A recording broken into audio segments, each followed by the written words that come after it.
Hey guys, LevelCap here. Today is Monday, and to start off the week, we have an episode of Loadout, the series where you guys, the viewers, get to pick a gun and customization for me to use. The way you do this is you leave a comment down below letting me know what kind of gun and accessories you'd like me to run with, and I will pick one of the top rated comments for the next episode. Today's top comment comes from Mike Smith. He says, "Let's try this. James Bond style, primary M5K, closest weapon to MP5. Attachments are suppressor, red dot, your choice of sight. Secondary, silencer, M9, must be support class so you can use gadgets, i.e. C4. Squad specialization is your choice. Have a nice day." So let's see what Mike has given me to work with here. I'm running a laser sight and suppressor on one of the fastest firing, highest damaging PDWs in the game. In fact, the M5K competes with most guns for highest damage output. Now, what seems to be so ingenious about this build is that while using a suppressor on the MP5, I do gain that stealthy ability. I also have to sacrifice my extended mags. Now, the M5K without extended mags only has 20 rounds in a magazine.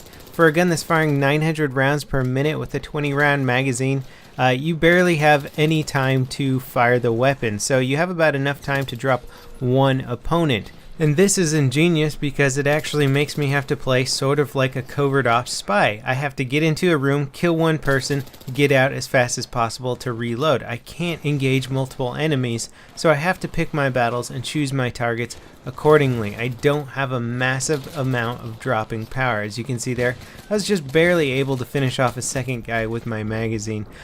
Very rarely was I able to kill two opponents with just one mag with this gun. Now, the suppressor and laser sight really doesn't take away from the M5K's lethality. 900 rounds per minute, 25 maximum damage. That means you're competing with an AEK. You're almost at the damage output levels of a FAMAS. Sure, the damage doesn't hold up too well at range, but it doesn't matter. In close quarters, you're not going to pop on that minimap, so you often live long enough to sneak up, get in close, get a kill, get another kill, before people realize what's actually going on. Now, you're not going to want to use this weapon setup in large, open, vehicle-heavy maps. It's good as an anti-infantry class in close quarter maps, hence why I'm playing close quarters right here. You just need to be up close and personal for this gun to have an advantage. The M5K is also known for having incredible hipfire accuracy. Sadly, the suppressor takes away from that a bit. The laser sight does try and compensate for it, but the hip firing of this weapon isn't going to be quite what it used to be. However, if you are sticking to the close quarters, hip firing should do just fine. As you can see right there, I just dropped 3 people from close to mid-range without too much trouble. Now, here's where this build can get a bit tricky. Because you have that 20-round magazine, which means you're going to be needing to reload every other second, you have a long reload time of 3 seconds. Now, normally this isn't a big deal. Usually I can fire my weapon so that I have a bullet or two left over in the magazine, and I'll get the short reload time. The short reload time in this case is 2.2 seconds. However, 20 bullets in a mag when a gun fires 900 rounds per minute means that you're almost always going to be shooting down to that last shot. And that means you're going to be getting the long reload time of 3 seconds. Usually when you're in really intense firefights, when you need every single last bullet, that's when you're going to have that incredibly long reload time, and that could very well get you killed in close quarters. Now, of course, you have a sidearm to use, the suppressed M9, which I have to say is not that impressive of a weapon. If you are stuck in close quarters, you're going to want some sort of auto pistol. You can get away with an M9, especially if you've already damaged them with your primary, but in a stand-up firefight, it can be a little bit tricky to finish players off or kill full health players with that M9, especially if they already know where you are. Now, on large chaotic maps such as scrap metal, where there's tons of combat going on all the time, many players rely on the mini-map. You know, there's too much sound going on in the environment to try and pinpoint your enemies via specific sounds, so you have to look at that mini-map. Knowing that I'm not going to be popping up on that mini-map really is allowing me to get many flanking opportunities that I wouldn't have had before. I'm able to take down opponents and stay behind other opponents without them realizing where I am. Just like those guys didn't realize right there. Had I had a non-suppressed weapon, they probably would have turned around because, you know, I'm checking the minimap every few seconds to see if there's enemies behind me or where people are located in relation to my position.